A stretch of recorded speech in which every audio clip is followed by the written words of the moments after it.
Hello બાળમિત્રો, good morning, જય શ્રી કૃષ્ણ. તો બાળકો, આપણે લિટલ સ્ટેપ ફોર 10, 11, 12 ગયા વિડીયોમાં જોઈ ગયા. એનું ભાષાંતર મેં તમને સમજાવ્યું અને એના સ્પેલિંગ પણ તમને લખાવ્યા. આશા છે કે તમે બધા સ્પેલિંગ નોટબુકમાં લખી લીધા હશે અને મોઢે પણ કરી લીધા હશે. તો હવે આજે આપણે અંગ્રેજીની સ્વાપોથી જોવાની છે. સ્વાધ્યાય પોથીમાં આજે આપણે આ ચેપ્ટર લખીશું. તો તમે તમારી સ્વાધ્યાય પોથી ખોલો અને મારી સાથે હું જે કાંઈ પણ બોર્ડ ઉપર લખાવું એ તમારે મારી સાથે જ લખવાનું છે. તો તમારે આજે સ્વાપોથીમાં લખવાનું છે. હવે એમાં જુઓ, સ્વાપોથીમાં શું છે? Where is the ball. પાના નંબર 20 ખોલો. પાના નંબર 20 ઉપર આ ચેપ્ટર છે. એમાં જુઓ, વેર ઇઝ ધ બોલ એટલે બોલ ક્યાં છે, દડો ક્યાં છે? તો વેર કોઈ પણ વ્યક્તિ, વસ્તુ, પ્રાણી, પક્ષી વગેરે ક્યાં છે તે જાણવા માટે વેર વડે પ્રશ્ન પૂછવામાં આવે છે. તો મેં તમને આગળ સમજાવી દીધું છે કે વેર કોઈ વસ્તુ ક્યાં છે, કોઈ વસ્તુનું સ્થાન જાણવા માટે આપણે વેરથી પ્રશ્ન પૂછીએ છીએ. કોઈ વસ્તુ ક્યાં પડેલી છે, વ્યક્તિ ક્યાં છે, પશુ, પક્ષી, પ્રાણી એ બધું જાણવા માટે આપણે એ ક્યાં છે એ જાણવા માટે આપણે વેરથી પ્રશ્ન કરીએ છીએ. આ પ્રશ્નના ઉત્તરમાં ઇન, ઓન, અંડર જેવા શબ્દોનો ઉપયોગ કરીને સ્થળ નિર્દેશ કરવામાં આવે છે. તો જ્યારે વેર વડે પ્રશ્ન થાય છે ત્યારે એનો જવાબ આપણે આપીએ છીએ. તો એના માટે ઇન એટલે કે IN, ઇન એટલે અંદર, આના દ્વારા, તેમજ ઓન, ON એટલે ઉપર, અને અંડર, અંડર એટલે નીચે. આ ત્રણ શબ્દોનો ઉપયોગ કરીને આપણે સ્થળ નિર્દેશ કરવામાં આવે છે, સ્થળ દર્શાવવામાં આવે છે કે કોઈ વસ્તુ ઘરની અંદર છે, કોઈ વસ્તુ ટેબલ ઉપર છે, કોઈ વસ્તુ ઝાડની નીચે છે, એવું દર્શાવવા માટે આ ત્રણ શબ્દોનો આપણે ઉપયોગ કરીએ છીએ. જો એક્ઝામ્પલ જોઈએ, વેર ઇઝ ધ બોલ? બોલ ક્યાં છે? તો it is in the cupboard. જો કબર્ડ એટલે કબાટ, ઇટ ઇઝ તે, ઇન એટલે અંદર, ધ કબર્ડ એટલે કબાટમાં, તે કબાટની અંદર છે અથવા કબાટમાં છે. અંદર પણ થાય અને માં પણ થાય. તે કબાટમાં છે અથવા કબાટની અંદર છે. It is in the cupboard. પછી જો બીજું ચિત્ર જુઓ, એ ક્યાં છે? કબાટની ઉપર છે. તો શું લખેલું છે? It is on the cupboard એટલે તે કબાટની ઉપર છે. એટલે ઓન એટલે ઉપર થાય. જો કબાટની ઉપર બોલ છે એટલે it is on the cupboard, તે કબાટની ઉપર છે. પછી ત્રીજું જુઓ, it is under the cupboard, તે it is under the cupboard, તે કબાટની નીચે છે. અંડર એટલે નીચે, તે કબાટની નીચે છે.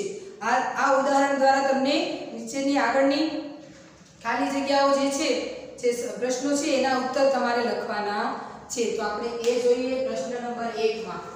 પ્રશ્ન નંબર 1 માં ચિત્ર જોઈને આપણે જવાબ લખવાના છે. એક્ઝામ્પલ એમાં પણ આપેલું છે. જો પ્રશ્ન નંબર 1, ચિત્ર જોઈ પ્રશ્ન વાંચો અને કૌંસમાંથી યોગ્ય ઉત્તર પસંદ કરીને, એટલે કૌંસમાં તમને 2 ઉત્તર આપેલા છે, એમાંથી જે સાચો જવાબ છે એ જ આપણે નીચે લખીશું. તો જો એક્ઝામ્પલમાં ટેબલ ઉપર ચોપડી છે, ઉપર માટે શું આવે? ઓન આવે છે. ઓન એટલે ઉપર. તો અંદર જો વેર ઇઝ ધ બુક, ચોપડી ક્યાં છે? તો કૌંસમાં છે it is in the table, ટેબલની અંદર છે. It is on the table, ટેબલની ઉપર છે. તો ક્યાં છે બુક? તો it is on the table, તે ટેબલની ઉપર છે. સમજાયું? હવે એવી જ રીતે પહેલું જોઈએ, number 1, where is the cow? ગાય ક્યાં છે? તો જો ગાય તમને ક્યાં દેખાય છે? ઝાડની નીચે. તો નીચે માટે શું આવે? Under. It is under the tree. તો પહેલા વાક્યનો જવાબ લખીએ આપણે. ઇટ ઇઝ અંડર એટલે શું? નીચે. અંડર ધ ટ્રી, તે ઝાડની નીચે છે. ચાલો આગળ જોઈએ. બીજું પાના નંબર 21 ઉપર છે, વેર ઇઝ ધ બુક? ચોપડી ક્યાં છે? It is under the bag, તે બેગની નીચે છે. અંડર એટલે નીચે થાય, અંડર એટલે નીચે, તે બેગની નીચે છે. It is in the bag, તે બેગની અંદર છે. તો ચોકડી ક્યાં દેખાય છે તમને? ક્યાં છે? બેગની અંદર છે એટલે જવાબ શું આવશે? It is in the bag. લખીએ it is in the bag. ચાલો નંબર 3. ત્રીજું શું છે? ટેબલ ઉપર ગ્લાસ છે તો where is the glass? Glass ક્યાં છે? જો કૌંસમાં it is on the table, it is in the table, કે ટેબલની ઉપર છે કે ટેબલની અંદર છે? તો ટેબલની ઉપર છે. તો વાક્ય લખીએ it is on the table. તે ટેબલની ઉપર છે. નંબર 4. જો વાંદરો, વેર ઇઝ ધ મંકી? વાંદરો ક્યાં છે? It is under the roof. તે રૂફ એટલે કે છાપરું, તે છાપરાની નીચે છે. It is on the roof. તે રૂફ એટલે કે છાપરાની ઉપર છે. તો ક્યાં છે? છાપરાની ઉપર છે, નીચે નથી. એટલે શું આવશે? On the roof. It is on the roof. તે છાપરાની ઉપર છે. પછી જોઈએ આગળ number 5. Wear is the fish? માછલી ક્યાં છે? It is in water, it is on water. તે પાણીની અંદર છે, તે પાણીની ઉપર છે. તો તે પાણીની ઉપર રહી શકે નહીં એટલે ઇટ ઇઝ ઇન વોટર. જો પાણીની અંદર છે ફિશ એટલે લખીએ ઇટ ઇઝ ઇન વોટર. તે પાણીની અંદર છે. નંબર 6 જોઈએ તો શું છે? Chair. Wear is the cat? તે બિલાડી ક્યાં છે? તો it is on the chair. તે ખુરશીની ઉપર છે. It is under the chair. તે ખુરશીની નીચે છે. તો જો ચિત્રમાં ખુરશીની નીચે છે તો આપણે આન્સર શું લખીશું? It is under the chair. તે ખુરશીની નીચે છે. પછી આગળ જોઈએ. આગળનું ચિત્ર શું છે? Where is the flower? Flower એટલે ફૂલો. ફૂલો ક્યાં છે? It is on the vase. Vase એટલે ફૂલદાની. It is on the vase, it is in the vase. તે ફૂલદાનીની ઉપર છે, તે ફૂલદાનીની અંદર છે. તો ફૂલદાનીની ઉપર જ હોય, અંદર તો ન હોય. તો it is on the vase. ફૂલોનું પૂછેલું છે એટલે ફૂલ તો ફૂલદાનીની ઉપર જ દેખાય છે. તો આગળ જોઈએ. પેજ ફેરવો, page number 22. Number 8. Wear is the clock? ઘડિયાળ ક્યાં છે? It is under the wall. તે દિવાલની નીચે છે. It is on the wall. તે દિવાલની ઉપર છે. તો ઘડિયાળ દિવાલની ઉપર છે તો ક્યાં શું લખીશું આપણે? It is on the wall. તે ઘડિયાળની ઉપર, તે દિવાલની ઉપર છે. Number 9. Where is the bag? Bag એટલે દફતર. દફતર ક્યાં છે? It is under the bed. તે બેડની નીચે છે. It is in the bed. તે બેડની અંદર છે. તો બેગ ક્યાં છે? બેડની નીચે છે. તો આપણે શું લખીશું અહીંયા? It is under the bed. Under the bed. બેડની નીચે છે. જો બેડની નીચે છે. પછી નંબર 10 જોઈએ.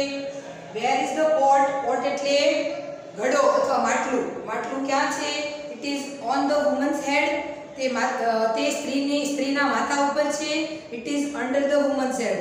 તે સ્ત્રીના માથા નીચે છે. તો માથા ઉપર જ માટલું હોય છે, માથા નીચે હોતું નથી. તો it is on the woman's head. તે સ્ત્રીના માથા ઉપર છે. તો લખીએ જવાબ આપણે. It is on the woman's head. Woman's head. તે સ્ત્રીના માથા ઉપર છે. તો આગળ જોઈએ. Number 11. Where is the bird? પક્ષી ક્યાં છે? તો it is in the cage. તે પાંજરામાં છે. It is on the cage. તે પાંજરાની ઉપર છે. તો પાંજરાની ઉપર નથી, પાંજરામાં છે. તો જવાબ નંબર 11 લખવાયા. It is in the cage. Cage એટલે પાંજરું. તે પાંજરામાં છે. નંબર 12 જોઈએ. Where is the girl? છોકરી ક્યાં છે? She is on the umbrella, she is under the umbrella. તે છત્રીની ઉપર છે અને તે છત્રીની નીચે છે. તો અમ્બ્રેલા એટલે છત્રી, છત્રીની નીચે છોકરી છે, છત્રીની ઉપર છોકરી નથી. તો જવાબ લખીએ આપણે. She is under the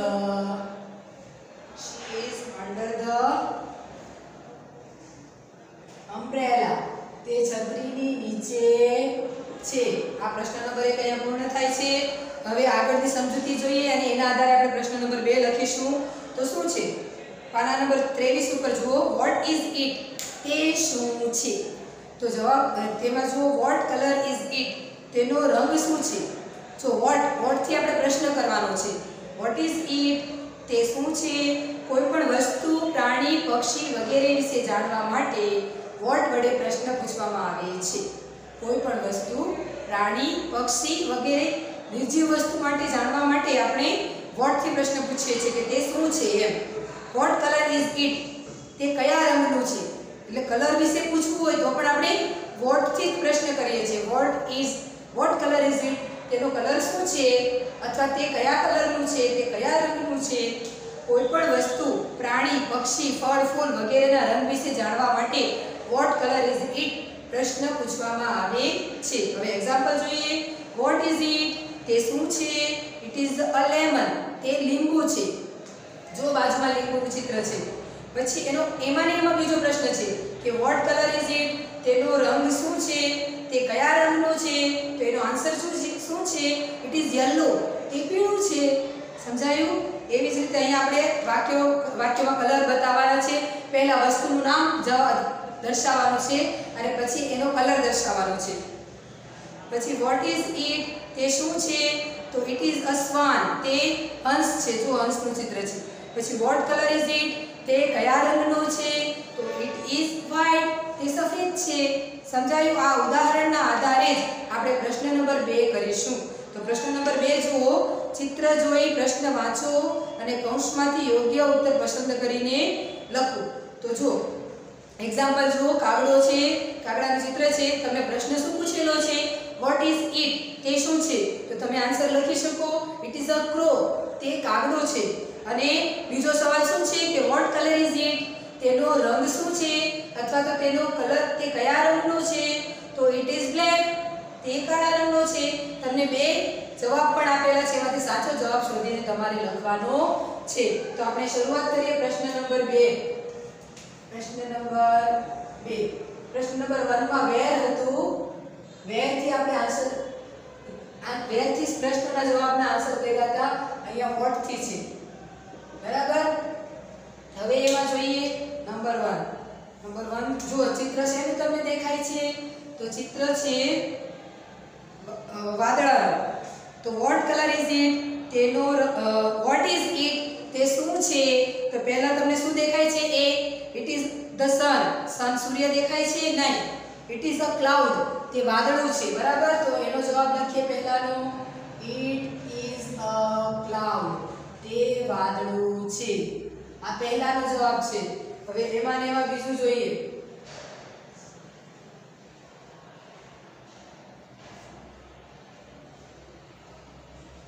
number 1 માં પહેલો જવાબ છે અને બીજો જવાબ. આ નંબર 1 માં પહેલો જવાબ આપણે લખ્યો કે તે શું છે? It is a cloud. તે વાદળું છે. હવે આગળ જોઈએ. Vote colour is it? તેનો રંગ કયો છે? તો ઇટ ઇઝ યલો. તે પીળો છે. It is white. તે સફેદ છે. તો વાદળું સફેદ જ છે. તો કયો આન્સર લખીશું આપણે? It is white. તે સફેદ છે. સમજાયું બાળકો? એકદમ ઈઝી છે. તમને કલર તો બધાને ખબર જ હશે. એના આધારે તમારે આ પ્રશ્નનો જવાબ લખવાના છે. તો નંબર 2 જોઈએ. પાછળ ફેરવો. Vote is it? તે શું છે? તો નંબર 2 જોઈએ. તો તમને શું દેખાય છે? It is a potato. Potato છે? નહીં. It is a brinjal. તે બ્રિંજલ છે એટલે કે રીંગણ છે. તો એનો પહેલો જવાબ લખીએ આપણે. It is a brinjal. તે રીંગણ છે. પછી જો એનો answer number 2. Vote colour is it? તેનો રંગ કયો છે? તો it is purple. It is brown. Brown રંગનું રીંગણું હોય છે? નહીં. તો કયા રંગનું હોય? પર્પલ રંગનું હોય. તો આન્સર લખીએ. It is purple. તે જાંબલી છે. હવે ત્રીજો આન્સર જોઈએ. ચાલો. Vote is it? તે શું છે? તો it is a tomato. It is an apple. તો તમને શું દેખાય છે? એપલ છે કે ટોમેટો છે? તો એ ટોમેટો છે. તો આન્સર લખીએ. પહેલો answer it is a tomato. તે ટામેટું છે. પછી બીજો સવાલ શું છે? કયો છે? તો ટામેટું કેવા રંગનું હોય છે? રેડ રંગનું હોય છે, લાલ રંગનું. ઇટ ઇઝ બ્લુ, તે ભૂરું છે, અને ઇટ ઇઝ રેડ, તે લાલ છે. તો કયો જવાબ લખીશું આપણે? ઇટ ઇઝ રેડ, તે લાલ છે. નંબર 4 જોઈએ. What is it? તે શું છે? તો જુઓ, ઇટ ઇઝ લીફ, તે પાંદડું છે. It is tree, it is a tree, તે ઝાડ છે. તો પાંદડું છે કે ઝાડ છે? તો પાંદડું છે. તો પહેલો જવાબ લખીએ, ઇટ ઇઝ અ ટ્રી, તે ઝાડ છે. It is a tree. Vote colour is it? તેનો રંગ કયો છે?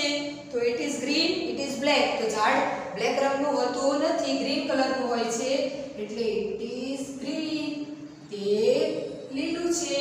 નંબર 5 જોઈએ. What is it? તે શું છે? તો આન્સર જો, it is a glass, it is a pot. તો ગ્લાસ છે કે પોટ છે? પોટ છે. પોટ એટલે ઘડો અથવા માટલું, બે થાય છે, ગ્લાસ છે નહીં. તો પહેલો આન્સર લખીએ આપણે, ઇટ ઇઝ અ પોટ, તે માટલું છે. Vote colour is it? તેનો રંગ કયો છે? તો it is brown, it is white, તે સફેદ છે અથવા બ્રાઉન છે. તો બ્રાઉન કલરનું માટલું હોય છે, તમને ખબર છે કયા રંગનું હોય છે? બ્રાઉન કલરનું માટલું. તો જવાબ લખીએ આપણે, ઇટ ઇઝ બ્રાઉન, તે કથ્થઈ છે. સમજાયું? સાવ સહેલું છે. આગળ જોઈએ નંબર 6. નંબર 6 શું છે? Vote is it? તે શું છે? ઇટ ઇઝ એન એપલ, તે સફરજન છે. ઇટ ઇઝ એન ઓરેન્જ, તો સફરજન નથી, ઓરેન્જનું ચિત્ર છે. તો નંબર 6 માં લખીએ આપણે, નંબર 6 માં લખીએ, it is an orange, it is an orange. પછી બીજો આન્સર એનો કયો છે? Vote colour is it? તેનો રંગ કયો છે? તે કયા રંગનું છે? તો it is orange, it is green.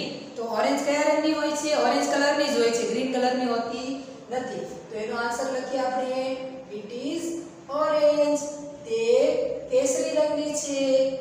Number 7 જોઈએ. What is it? તે શું છે? તો ઇટ ઇઝ અ બ્લેકબોર્ડ, તે બ્લેકબોર્ડ છે. ઇટ ઇઝ અ બેન્ચ, તો શું છે? બેન્ચ છે કે બ્લેકબોર્ડ છે? બ્લેકબોર્ડ છે. તો આન્સર નંબર 1 લખીએ, પહેલો જવાબ. આ પહેલો જવાબ છે, ઇટ ઇઝ અ બ્લેકબોર્ડ, તે બ્લેકબોર્ડ છે. બીજો આન્સર લખીએ, તે કયા રંગનું છે? Vote colour is it? It is black, it is white, બે છે આન્સર. તો વ્હાઇટ આવશે કે બ્લેક આવશે? બ્લેકબોર્ડ બ્લેક રંગનું જ હોય છે, એટલે લખીએ, ઇટ ઇઝ બ્લેક, તે કાળા રંગનું છે. નંબર 8 જોઈએ. What is it? તે શું છે? તો ઇટ ઇઝ અ લોટસ, તે કમળ છે. ઇટ ઇઝ અ રોઝ, તે ગુલાબ છે. તો શું છે? ગુલાબ છે કે કમળ છે? ગુલાબ છે. તો આન્સર લખીએ આપણે પહેલો, ઇટ ઇઝ અ રોઝ, તે ગુલાબ છે. Vote colour is it? તે કયા રંગનું છે? તો ઇટ ઇઝ પિંક, તે ગુલાબી છે. ઇટ ઇઝ ગ્રીન, તે લીલું છે. તો તે ગુલાબી રંગનું હોય છે, લીલા રંગનું ગુલાબ હોતું નથી. ઇટ ઇઝ પિંક, તે ગુલાબી છે. નંબર 9 જોઈએ. What is it? તે શું છે? It is a bat, it is a ball. તો બોલ છે, બેટ નથી, એટલે લખીએ, ઇટ ઇઝ અ બેટ. પહેલો આન્સર લખીએ આપણે, ઇટ ઇઝ અ બોલ, તે દડો છે. Vote colour is it? તેનો રંગ શું છે? It is blue, it is black. તો આપણે આમાં જે કલર છે એ લખીશું, આપણે બ્લુ રંગ લખીશું. તો ઇટ ઇઝ બ્લુ. શું આવશે? It is blue. ચાલો આગળ જોઈએ નંબર 10. Vote is it? તે શું છે?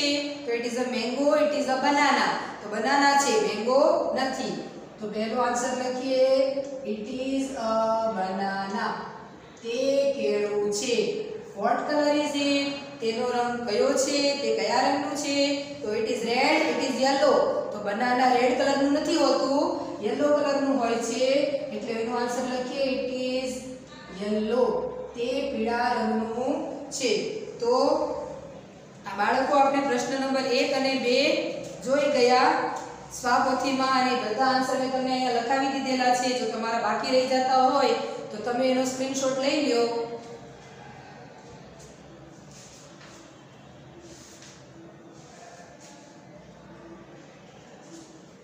હવે બાળકો આનો સ્ક્રીનશોટ લેવાઈ ગયો હોય તો તમારે તમારી સ્વાપોથીમાં આ બધું પ્રશ્ન નંબર 1 અને 2 સ્વાપોથીમાં પૂર્ણ કરી દેવાનું છે.